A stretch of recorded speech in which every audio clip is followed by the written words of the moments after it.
Beginning at verse 1, it says, "And as Jesus passed by, he saw a man which was blind from his birth. And his disciples asked him, saying, Master, who did sin, this man or his parents, that he was born blind? Jesus answered, Neither hath this man sinned, nor his parents, that the works of God should be made manifest in him. I must work the works of him that sent me. While it is day, the night cometh, when no man can work. As long as I am in the world, I am the light of the world. When he had thus spoken, he spat on the ground and made clay of the spittle, and he anointed the eyes of the blind man with the clay, and said unto him, Go wash in the pool of Siloam, which is by interpretation sent. He went his way therefore, and washed, and came seeing. The neighbors therefore, and they which before had seen him, that he was blind, said, Is not this he that sat and begged? Some said, This is he. Others said, He is like him. But he said, I am he. Therefore said they unto him, How were thine eyes opened? He answered and said, A man that is called Jesus made clay and anointed mine eyes, and said unto me, Go to the pool of Siloam and wash. And I went and washed, and I received sight. Then said they unto him, Where is he? He said, I know not. They brought to the Pharisees him that aforetime was blind. And it was the Sabbath day when Jesus made the clay and opened his eyes. Then again the Pharisees also asked him how he had received his sight. He said unto them, He put clay upon mine eyes, and I washed, and do see. Therefore said some of the Pharisees, This man is not of God, because he keepeth not the Sabbath day. Others said, How can a man that is a sinner do such miracles? And there was a division among them. They say unto the blind man again, What sayest thou of him, that he hath opened thine eyes? He said, He is a prophet. But the Jews did not believe concerning him that he had been blind and received his sight, until they called the parents of him that had received his sight. And they asked him, saying, Is this your son, who ye say was born blind? How then doth he now see? His parents answered them and said, We know that this is our son, and that he was born blind. But by what means he now seeth, we know not. Or who hath opened his eyes, we know not. He is of age, ask him, he shall speak for himself. These words spake his parents, because they feared the Jews, for the Jews had agreed already that if any man did confess that he was Christ, he should be put out of the synagogue. Therefore said his parents, He is of age, ask him. Then again called they the man that was blind, and said unto him, Give God the praise, we know that this man is a sinner. He answered and said, Whether he be a sinner or no, I know not. One thing I know, that whereas I was blind, now I see. Then said they to him again, What did he to thee? How opened he thine eyes? He answered them, I have told you already, and ye did not hear. Wherefore would ye hear it again? Will ye also be his disciples? Then they reviled him and said, Thou art his disciple, but we are Moses' disciples. We know that God spake unto Moses. As for this fellow, we know not from whence he is. The man answered and said unto them, Why herein is a marvelous thing, that ye know not from whence he is, and yet he hath opened mine eyes. Now we know that God heareth not sinners, but if any man be a worshipper of God, and doeth his will, him he heareth. Since the world began, was it not heard that any man opened the eyes of one that was born blind? If this man were not of God, he could do nothing. They answered and said unto him, Thou wast altogether born in sins, and dost thou teach us? And they cast him out. Jesus heard that they had cast him out, and when he had found him, he said unto him, Dost thou believe on the Son of God? He answered and said, Who is he, Lord, that I might believe on him? And Jesus said unto him, Thou hast both seen him, and it is he that talketh with thee. And he said, Lord, I believe. And he worshipped him. And Jesus said, For judgment I have come into this world, that they which see not might see, and they that which see might be made blind. And some of the Pharisees which were with him heard these words, and said unto him, Are we blind also? Jesus said unto them, If ye were blind, ye should have no sin. But now ye say, We see, therefore your sin remaineth. So what stood out to me, first and foremost, at the beginning, where it says, where the disciples were asking Jesus if the man had sinned or if his parents had sinned, and if that was the reason why the man was blind. And Jesus said that he didn't sin, nor did his parents, but he was blind basically so the works of God could be made manifest in him. And to me, that is such an interesting concept. I immediately thought of the situations like Job, where people are like, this person must have done something, you know what I mean? That must be the reason why they, come from these circumstances. And just to think that, there are people that God created and that he allowed certain things so that, his glory could be made manifest, so they could see the works of God through them. I feel like that is beyond, I was actually talking to a friend of mine where we were more so chatting, and I had come across this song by Nightbird, and I think it's called I'm Okay. And my friend has sent me different songs from her, and I didn't really know her story, and she sent me a video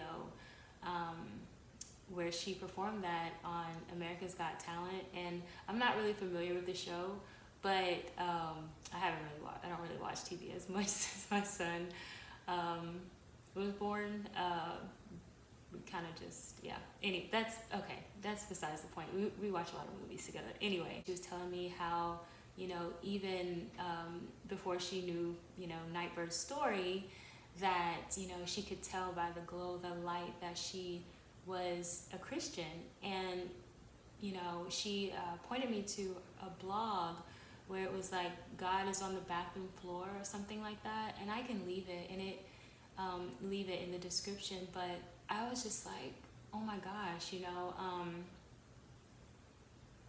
it was very raw, how she was expressing how she related to God and the things that she'd felt, and she was just so honest and raw, and she was basically challenging people, when she was saying her anger and all of this, she's saying that, people might call her cursed, but, she would also call herself a friend of God, and how I think at one point she was like that she's felt his very breath, and when was on the bathroom floor, and how he had written in the tile that he was hurting too. And afterward I was just like, man, this is amazing that through her story it can inspire people to go there with God, when it comes to suffering, to tell God, God, I'm angry, God, I don't understand, and to rest in him, to just have that real relationship where he's bigger than our emotions. And it's something that I'm not really comfortable with the things that she was saying. I was like, oh my gosh, but a part of it was just so real and honest, and it was just her life, and her light, how she would inspire people to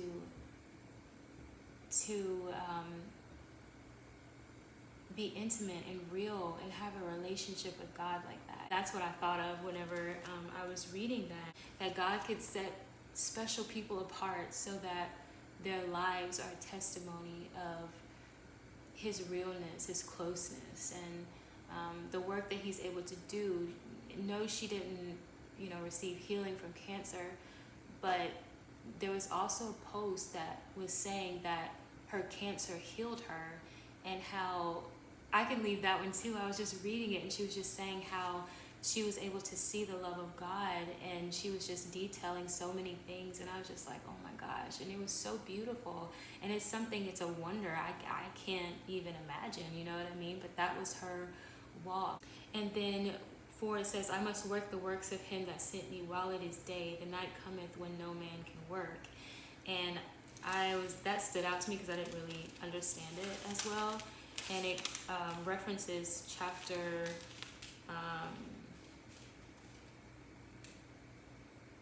4, verse 34. And that says, Jesus saith unto them, my meat is to do the will of him that sent me and to finish his work. That hit deep too, knowing that, Jesus made the most of his time, and how again, to me it's like he wants to empty himself and to show people and teach people through who he encountered and who he healed. And I like that it talks about God opening the eyes of the blind man, because again we see that there was division again amongst those who believed and those who some who thought he was a sinner because he didn't keep the Sabbath day. Like, how can he do miracles? So again, they weren't listening because, Jesus was talking about on the Sabbath day, like with the circumcision, should he not do good? He's like, judge righteous judgment. That was from one of the earlier chapters. But then, they even did their investigation. They went to his parents and they're like, was he really blind? Some people, it also said that some people were like, is this the blind man that would beg? And then some people were like, no, it's not him. He is like him. But then he spoke up for himself and said, I am him. So the Pharisees did an investigation. They went to his parents, asked him if, he was indeed blind. And then they were like, yes, we know that he was blind, but how he can see now, I don't know. They're like, he's of age. You can ask him for yourself. So then they did. And they did not, they were asking him. They weren't really like taking what he said. At one point it was like, he was like, why am I going to keep talking? You're not listening. And I like how the man, I like how it shows how the man, he just had, it seemed like he had revelation from God, but because he wasn't a Pharisee, they kind of discounted what he said. Because they were calling Jesus a sinner because he was healing on the Sabbath. And then the man says, we know that God heareth not sinners, but if any man be a worshiper of God and doeth his will, him he heareth. Since the world began, was it not heard that any man opened the eyes of one that was born blind? If this man were not of God, he could do nothing. And they answered unto him, thou wast altogether born in sins, and dost thou teach us? And they cast him out. There was also, I think I missed it. In one part, it reminded me of when Jesus was saying, I feel like in a later chapter, I don't know if it was in Matthew, where, his people in the end times, like they will be, did it say that they will kind of be like cast out of churches? Those who have the real revelation of God. That's kind of what I was thinking about. They were doing their investigation. They were saying, we are, disciples of Moses. They wouldn't hear. They were just full on set on rejecting Jesus. So when the man who was blind was cast out, Jesus said, dost thou believe on the Son of God? And I love how humble he's like, who is he, Lord, that I might believe on him? He's already calling him Lord. And Jesus said unto him, thou hast both seen him, and it is he that talketh with thee. And he said, Lord, I believe, and he worshipped him. To me, like, that's just an open heart again. There are times when, I'm in awe of people who can just receive, they're just they have grateful hearts, open hearts. It is like a child. He said, I believe, and then he worshipped him. Like, to me, that's such a beautiful thing, and it's so inspiring. Jesus said, for judgment I am come into this world, that they which see not might see, and they and that they which see might be made blind.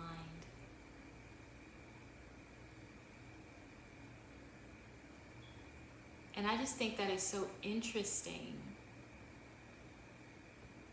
to think that we can know things and we can have an understanding of things, but because we're so full of ourselves and the way that we see things or the way that we can interpret things, how we can end up being blind. I've come across a very religious person who had the very real narcissistic traits, and they knew the Bible and they knew how people were supposed to treat them, and yet they were completely blind to how they were, and they ended up, like, in order to justify themselves, just walking in a completely different way, and then like fighting against people who I'm sure God, that they know are from God. Like, I feel like I was a little bit blind to it too, because I used to make excuses for certain people in my life that were abusive, because I would be like, there has to be something, they just don't know better. They're blinded by pride and offense and all kind of stuff like that, but in some ways they know what they're doing, you know what I mean? Because there are certain things that triggers those actions, you know what I mean? And they can see when someone else is doing it. Like, they can see other people's faults so well. I did talk about, you know, how the Pharisees sounded a little bit narcissistic, because they were like, they were so self-absorbed that they couldn't see outside of themselves in the way that they just wouldn't even listen if, you know, somebody didn't fit their idea of who the Messiah should be, or of someone who, you know, has value as a person. Like with this blind man, they just cast him out just like that, and this man he received a miracle, and they're not even listening to what he's saying, you know. They're like, you're a sinner, kind of like, okay. But if you have that attitude where you are haughty like that, you're not going to ever be able to learn and grow. And God has given each person something, an experience, something that they can offer, you know what I mean? Even if they're not Christian, there are certain truths that I feel like, you know, that you can learn from people in general. You don't have to agree with everything, but I feel like there's something just going through life that people gain, knowledge that they gain. But like I said, I feel like that's very interesting. And I don't know how to wrap my mind around verse 41, where Jesus said unto them, if ye were blind, ye should have no sin. But now ye say, we see. Therefore your sin remaineth. And I just take that as the fact that they should know better, and yet they say they can see.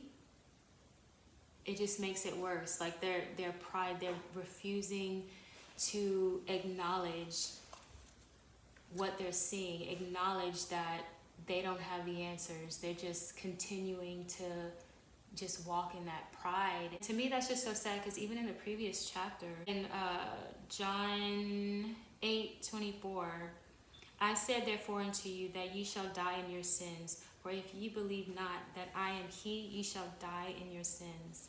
So believing is a choice, and I feel like behind their hearts, like there are certain things that we know as people, and it's being able to be honest, you know, like God's saying, you know, if you confess your sins, he is faithful and just to forgive you and cleanse you of all unrighteousness.